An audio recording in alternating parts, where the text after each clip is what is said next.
फुलांची अवैध दारू काढलेल्या आरोपीस अटक.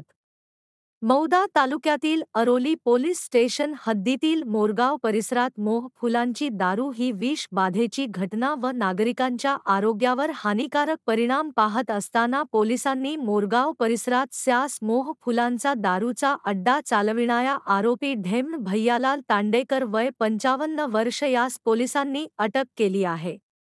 आरोपी मोरगाव शेतशिवारातील सूर नदीला लागून असलेल्या आपल्या शेतावरील झोपडीमध्ये दगड-विठाने बनविलेल्या चुलीवर लोखंडी ड्रम उभे ठेवून मोहफूल रसायन सडव्याची हातभट्टी लावून पाईपद्वारे मोहफुलाची गावठी दारू काढत असताना ही बाब सूत्रांच्या आधारे मिळालेल्या माहितीनुसार पोलीस निरीक्षक निशांत फुलेकर यांच्या मार्गदर्शनाखाली पोलिसांनी घटनास्थळी धाव घेत अवैध फुलांची दारूचा अड्डा चालविणाऱ्या आरोपी ढेम्न भैयालाल तांडेकर याला अटक केली.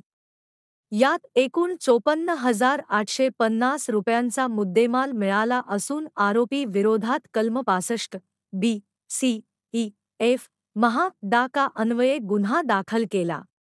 ही कारवाई सहाय्यक पोलीस निरीक्षक श्री निशांत फुलेकर यांच्या मार्गदर्शनात पोलीस उपनिरीक्षक श्री सुशीलकुमार सोनवणे, पोलीस हवालदार श्री संदीप बाजनघाटे, पोलीस शिपाई श्री मनीष सुखदेवे, पोलीस शिपाई श्री राकेश राऊत यांनी ही कारवाई केली. बातमी आवडल्यास लाईक करा, शेअर करा आणि सबस्क्राईब करा. धन्यवाद.